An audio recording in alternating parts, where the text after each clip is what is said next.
প্রিয় শিক্ষার্থী, আশা করছি সকলেই ভালো রয়েছো। সকলকেই আমার চ্যানেলে অভিনন্দন। টেট 2023 প্রশ্ন উত্তর নিয়ে গুরুত্বপূর্ণ আলোচনা, যে প্রভিশনাল অ্যান্সার কি প্রকাশিত হয়েছে সে সম্পর্কিত গুটি কয়েক আলোচনা। অবশ্যই ভিডিওটি প্রথম থেকে শেষ পর্যন্ত দেখবে। প্রথম বিষয় রয়েছে 2023 টেট পরীক্ষায় মোট কতগুলো প্রশ্নে চ্যালেঞ্জ হতে চলেছে। 2 নাম্বার বিষয়, প্রশ্ন চ্যালেঞ্জ যারা করবে শুধুমাত্র তারাই নাম্বার পাবে নাকি সকলে নাম্বার পাবে। 3 নাম্বার, চ্যালেঞ্জ করে মোট কত নাম্বার বাড়তে পারে। 4 হচ্ছে 2023 টেট পরীক্ষায় যে উত্তরপত্র দিয়েছে সে উত্তরপত্র চ্যালেঞ্জ করার শেষ তারিখ কবে। এই বিষয়গুলো আছে। যারা আমার চ্যানেলে নতুন তারা অবশ্যই চ্যানেলটিকে সাবস্ক্রাইব করে পাশে থাকবে, কেননা প্রাইমারি সংক্রান্ত সমস্ত ধরনের তথ্য তোমরা এই চ্যানেলে পাবে, সময়ের সাথে সাথে গুরুত্বপূর্ণ আপডেট পাবে। তো প্রথম যে বিষয় রয়েছে আমরা দেখব। প্রথম বিষয় রয়েছে 2023 টেট পরীক্ষায় মোট কতগুলো প্রশ্নের চ্যালেঞ্জ হয়েছে। কোনো জায়গায় 7, কোনো জায়গায় 20, কোনো জায়গায় এরকম। তো যেটা দেখলাম যে মোটামুটি প্রশ্ন চ্যালেঞ্জ করার জায়গা হচ্ছে 7 থেকে 10টা প্রশ্ন রয়েছে, যেগুলো মোটামুটি চ্যালেঞ্জ করা যেতে পারে। তার পিডিএফ পরবর্তী যে ভিডিও আসবে সেই ভিডিওতে অবশ্যই প্রশ্নগুলো দিয়ে দেবো, অসুবিধা নাই। 2 নাম্বার প্রশ্ন আমাদের রয়েছে যে প্রশ্ন চ্যালেঞ্জ যারা করবে শুধুমাত্র তারাই নাম্বার পাবে নাকি সকলেই নাম্বার পাবে। এর আগে 2000 যে আমাদের 22 স্টেট পরীক্ষার রেজাল্ট হয়েছে, সেখানে যারা চ্যালেঞ্জ করেছিল তারাও নাম্বার পেয়েছে, যারা চ্যালেঞ্জ করেনি তারাও নাম্বার পেয়েছে।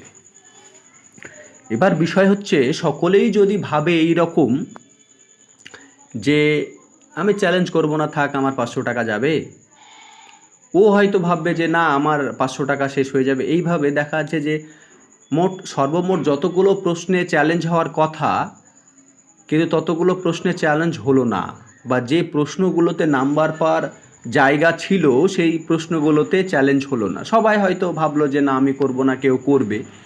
এইরকমটা না ভেবে তোমার দরকার, অবশ্যই তোমাকে চ্যালেঞ্জ করতে হবে।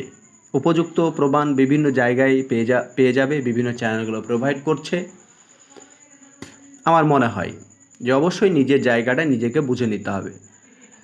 আর নিতান্তই কেউ যদি ভাবে যে না হবে না বা এগুলো, তাহলে তার ব্যাপার। কিন্তু আমার মনে হয় যেটা, যে অবশ্যই 2-1 নাম্বারের জন্য তুমি যদি পাস করতে পারো বা স্কোরিংটা ভালো হয়, তাহলে কেন চ্যালেঞ্জ তুমি করবে না। তারপর 3 নাম্বার বিষয় হচ্ছে চ্যালেঞ্জ করে মোট কত নাম্বার বাড়তে পারে। চ্যালেঞ্জ করে খুব বেশি যেটা দেখলাম এবার 2023-এর প্রশ্নের ভুল কম ছিল। খুব যদি নাম্বার হয় এই 4 থেকে 5 আছে, যেগুলো হতে পারে বা ডবল অ্যান্সারকে নিতে পারে, এরকমটা আশঙ্কা রয়েছে। তারপরে লাস্ট যেটা রয়েছে, আমাদের 2023 টেট পরীক্ষা যে সমস্ত উত্তরপত্র দিয়েছে সে উত্তরপত্র চ্যালেঞ্জ করার শেষ তারিখ আমরা জানি, জুন মাসের 9 তারিখ শেষ তারিখ রয়েছে। এই তারিখের মধ্যে চ্যালেঞ্জ উপযুক্ত প্রমাণ সমেত করতে হবে। তবে আমার মনে হয় যারা চ্যালেঞ্জ করবে তারা একটু সময় নিয়েই করো, কারণ সমস্ত দিক বিচার বিবেচনা করে কোন অ্যান্সারগুলোর পরিপ্রেক্ষিতে কোন যুক্তিগুলো যথার্থ রয়েছে সেই বিষয়গুলো একটু দেখবে। আমি পরবর্তী ভিডিওতে অবশ্যই আমার যে 7 থেকে 10টা প্রশ্নের বিষয়গুলো রয়েছে সেগুলো উপযুক্ত প্রমাণ দিয়ে পিডিএফ বানিয়ে তোমাদের প্রোভাইড করে দেবো, অসুবিধা নেই। তো আপাতত এই বিষয়গুলো ছিল। আরেকটা বিষয় রয়েছে আমি তোমাদের বলবো, বিষয়টা হচ্ছে যে সবার ক্ষেত্রে এই বিষয়টা প্রযোজ্য, যে এখানে যেটা রয়েছে এই বিষয়টা কিন্তু অবশ্যই সবার আমার মনে হয় যে দেখা দরকার। সেটা হচ্ছে যে চ্যালেঞ্জ করা গুরুত্বপূর্ণ কিছু কথা। 1 নম্বরে রয়েছে পর্ষদ নিজের উত্তর পরিবর্তন করতে নারাজ, তাই আমাদের দাবি করতে হবে একের অধিক অপশান সঠিক, যেমন এসি উভয় বা বিডি উভয়। এভাবেই 2017 সালে 6 নাম্বার এবং 2022 সালে টেটে 8 নাম্বার বেড়েছিল। কোনো প্রশ্নে ইংলিশ ভার্সান হোক কিংবা বাংলা ভার্সান, বানানে কোনো লেটার পর্যন্ত মিস্টেক থাকলে তা বা অপশান ভুল কিংবা প্রশ্ন ভুল বিভ্রান্তিকর এরকম থাকলে সেই প্রশ্নে সবাইকে নাম্বার দিতে হবে। যথার্থ দুটো কথা খুবই মূল্যবান এখানে রয়েছে যে চ্যালেঞ্জ করার সময় এই বিষয় দুটো মনে রাখতে হবে যে যাতে সবাই নাম্বারটা পেতে পারে এবং দেখা যাচ্ছে যে অপশান সঠিক নয় এটা বা এটা হতে পারে, এরকমভাবে চ্যালেঞ্জটা করলে খুব ভালো হয়, সকলেই সুবিধাটা পায়। তো যাই হোক, এই যে গুরুত্বপূর্ণ আপডেট তোমাদের দেওয়া ছিল, আপডেটটা দিলাম। পরবর্তীতে অবশ্যই পিডিএফ নিয়ে আসবো। তো আমার সঙ্গে জুড়ে থেকো প্রাইমারি সংক্রান্ত সমস্ত ধরনের তথ্য পেতে।